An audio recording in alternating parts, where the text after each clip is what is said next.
तो हेलो दोस्तों, स्वागत है आपका आज की वीडियो की पार्ट 2 में। कुछ टेक्निकल डिफ़िकल्टी आ गई थी तो पहली वीडियो आधे में ही रुक गई। देखिए, तो हम पार्ट 2 में अपना डिस्कशन आगे बढ़ाते हैं। ठीक है, तो हम बात कर रहे थे सीरम इंस्टीट्यूट ऑफ इंडिया की।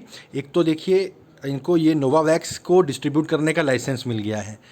दूसरा, ऑक्सफोर्ड और एस्ट्राजेनेका कंपनी की कोविशील्ड नाम से जो वैक्सीन का कैंडिडेट है, उसकी लेट स्टेज ह्यूमन ट्रायल भी इन लोग इंडिया में कंडक्ट करने वाले हैं। इसकी भी उनको अनुमति दी जा चुकी है DGCI के द्वारा। ठीक है, तो ये दोनों नाम आप याद कर लीजिए, इससे रिलेटेड आपको क्वेश्चन आ सकता है। सीरम इंस्टीट्यूट ऑफ इंडिया जो है वो दुनिया में सबसे बड़ा वैक्सीन मैन्युफैक्चरर है।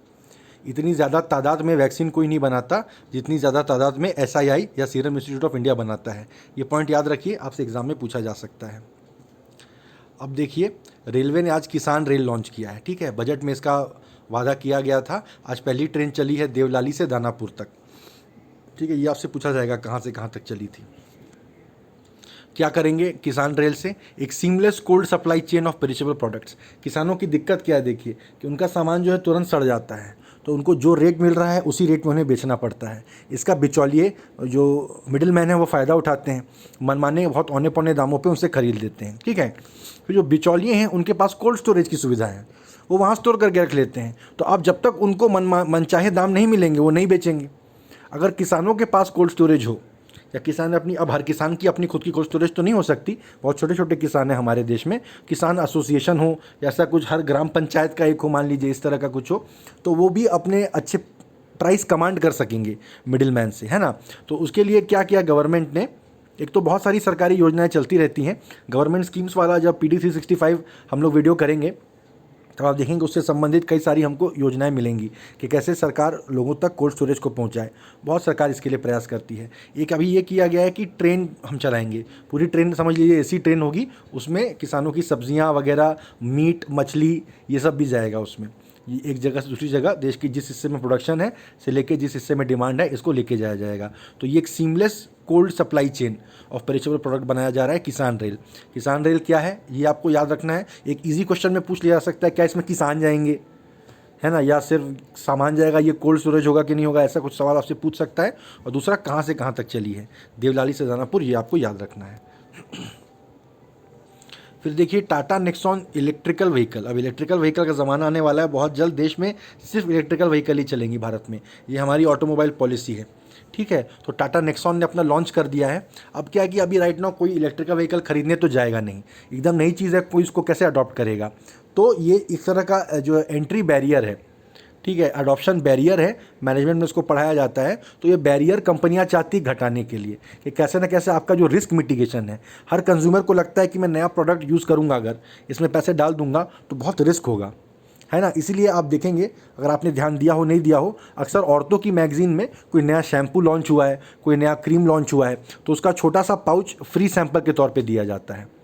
तो उसमें क्या होता है, या काफ़ी साल पहले तक तो, मतलब कुछ एक साल पहले तक तो दिया जाता था, अभी राइट नाउ तो मुझे पता नहीं क्या हो रहा है, लेकिन उसमें ऐसे सैंपल दिया जाता है कि एक बार आपने फ्री सैंपल इस्तेमाल कर लिया तो फिर आप बोलेंगे अगली बार कि हाँ ठीक है, इस्तेमाल कर सकते हैं, हम इस्तेमाल करके देख चुके हैं, एकदम अनजान प्रोडक्ट नहीं है ना। तो कार के जो ऐड आते हैं नए, उसमें कहते हैं कि आप हमारे शोरूम में आइए टेस्ट ड्राइव के लिए, आपको टेस्ट ड्राइव करने के लिए कहते हैं। तो एक बार नई गाड़ी है, आप बैठ के चला के देखेंगे तो आपको लगेगा हाँ भाई हम इसको खरीद सकते हैं, पहले इस्तेमाल करें फिर विश्वास करें, इस तरह की बात है। तो अब इलेक्ट्रिकल व्हीकल अभी तो हमारे देश में लोग खरीदने जा नहीं रहे हैं, खासकर टाटा नेक्सॉन का जो पेट्रोल डीजल का जो वेरिएंट है वो 10 लाख 12 लाख, ठीक है, 9.5 लाख 10 लाख 10.5 लाख ऐसे करके पड़ता है।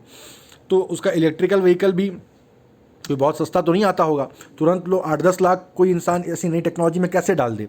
तो उसके लिए क्या किया जाएगा कि मंथली सब्सक्रिप्शन देखिए दिया गया है, किराए पे ले लीजिए आप, 42,000 रुपये, 41,900 एक्चुअली दिया है, फिर उसमें ज़रूर प्लस टैक्सेस वगैरह कर देंगे उन लोग कि इतना मंथली किराए पे आप ले लीजिए। अगर आपने ऐसा 1 महीना चला लिया 42,000 रुपये देके, तब तो आपको लगेगा कि भाई पहली बात, एक तो जहाँ 40,000 रुपये हमने डाल दिए हैं, ज़रूर आप देखिएगा बेचने का जब समय आएगा तो ये ऑफ़र देंगे कि इसी गाड़ी को ख़रीद लो, ये जो 40,000 आपने किराया दिया है वो हम प्राइस में फैक्टर इन कर लेंगे कि एक्चुअल जब खरीदना तो 40,000 कम देना, यही गाड़ी खरीद लो। ठीक है, ज़रूर ऐसा कुछ ना कुछ उन लोग करेंगे। तो पहला आपके दिमाग में आएगा कि 40,000 मैं ऑलरेडी दे चुका हूँ, वो क्यों वेस्ट करूँ, खरीद ही लेता हूँ। और दूसरा, आप इस्तेमाल कर चुके हैं ना, उनको अपने प्रोडक्ट पे इतना भरोसा भी है, टाटा ने बनाया है भाई, टाटा एक भरोसेमंद ब्रांड है, तो उनका कहना है कि आप यूज़ एक बार कर लेंगे, आपको लगेगा कि अब मैं खरीद ले सकता हूँ। ठीक है, तो आप फिर खरीद लेंगे उसको। तो ये बहुत अच्छी स्कीम उन्होंने लॉन्च की है। तो ये मंथली सब्सक्रिप्शन वाला है, टाटा नेक्सॉन इलेक्ट्रिकल व्हीकल है, ईवी। तो ये आप याद रखिए, ये आपसे एग्जाम में पूछा जा सकता है। अब देखिए हम आंसर्स की तरफ आ गए हैं। ठीक है, पहला आंसर देखिए, ब्लैक स्वान इवेंट क्या है।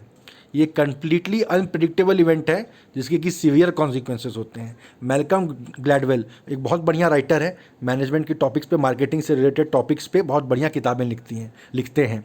ठीक है, उनकी किताबें टिपिंग पॉइंट बहुत बहुत ज़्यादा फेमस है। टिपिंग पॉइंट कई 5-6 किताबें लिखी उन्होंने, उसमें से एक किताब है ब्लैक स्वान।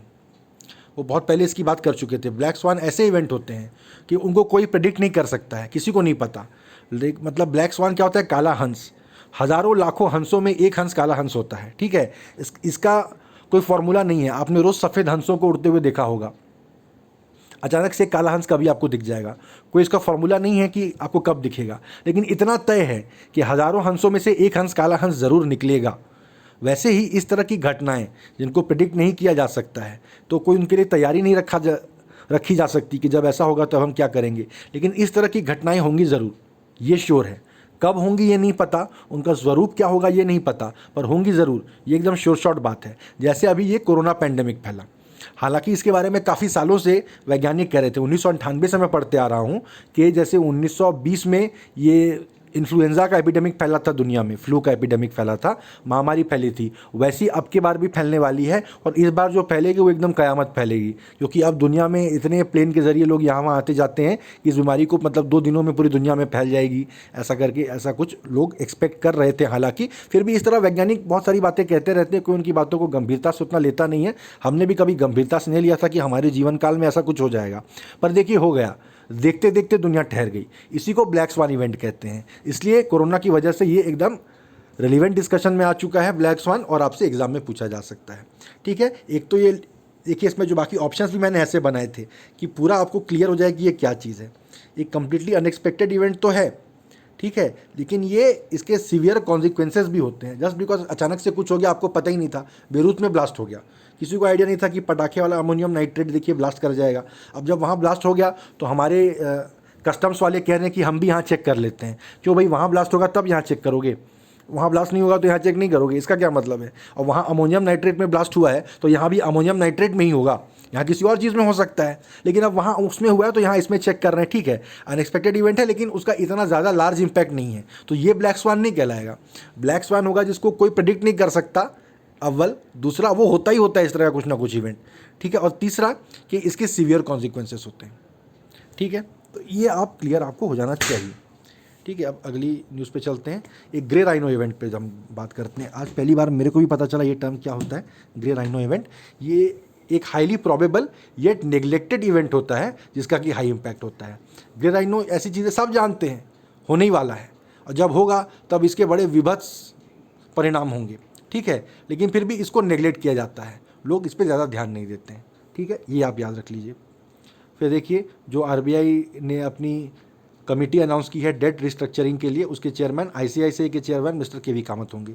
इसके ऑप्शंस देखिए मैंने ऐसे डाले हैं, कोई गेस कर रहा होगा तो बोलेगा भाई आरबीआई की कमेटी है तो या तो आरबीआई गवर्नर होंगे या किसी और को बना देंगे आरबीआई से, चलिए फाइनेंस सेक्रेटरी हो जाएंगे। किसी प्राइवेट बैंक का चेयरमैन क्यों उस वाली कमेटी को हेड करेगा, लेकिन एक्चुअली हुआ यही, आईसीआईसीआई चेयरमैन मिस्टर केवी कामत को इसका हेड बनाया गया है। ठीक है, फिर देखिए बेरूत में जो ह्यूज ब्लास्ट हुआ उसका कॉज था अमोनियम नाइट्रेट, हम बात कर चुके हैं।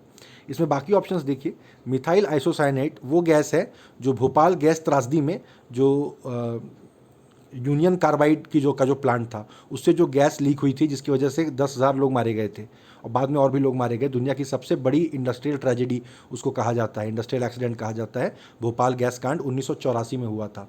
ठीक है, दिसंबर के महीने में हुआ था, मुझे याद नहीं आ रही डेट, 10 दिसंबर ऐसा कभी हुआ था। ठीक है, या 10 जून को हुआ होगा शायद, आप एक बार चेक कर लेना, डेट खैर कोई आपसे नहीं पूछेगा। तो उसमें मिथाइल आइसोसाइनेट MIS ये गैस रिलीज़ हुई थी। ठीक है, ये आप याद रखिए, MIC ये आपसे पूछा जा सकता है। सोडियम ग्लूटामेट क्या होता है? ये वो अजीनोमोटो होता है जो चाइनीज़ फूड प्रोडक्ट्स में होता है, मैगी में भी था बीच में, लोग कहते हैं इसको खाने से बहुत दिमाग पे असर पड़ता है वगैरह वगैरह, हेल्थ के लिए अच्छा नहीं है अजीनोमोटो। ये आपसे पूछा जा सकता है इसका केमिकल कॉम्पोजिशन क्या है, वो है सोडियम ग्लूटामेट। अमोनियम नाइट्रेट की हमने बात की, उसमें ब्लास्ट हो गया, वो एक्सप्लोसिव्स में इस्तेमाल किया जाता है। बाकी ब्यूटाइल सिट्रेट मैंने अपने से नाम बना दिया है, मुझे नहीं लगता इस तरह का कोई केमिकल होता भी है। ठीक है, थैंक यू गाइस। ये थी आज की करंट अफेयर्स की कवरेज। आज 2 पार्ट में मुझे मेरी कवरेज डालनी पड़ी। मुझे उम्मीद है कि आपने दोनों पार्ट देखे हैं और मेरा अप्रोच आपको पसंद आ रहा होगा। सारी इंपॉर्टेंट और रेलिवेंट चीज़ें मैंने इसमें बोली हैं। जो मैंने बोला है बिल्कुल एग्जाम में आ सकता है, और बहुत कुछ जो एग्जाम में आएगा आप देखेंगे मेरे बोले हुए में से आएगा। ठीक है, तो प्लीज़ और लोगों को भी मेरे साथ जोड़िए, आप खुद मेरे साथ जुड़े रहिए और कमेंट सेक्शन में मुझे बताइए आपको क्या अच्छा लग रहा है, क्या अच्छा नहीं लग रहा है। ठीक है दोस्तों, थैंक यू, मिलते हैं कल।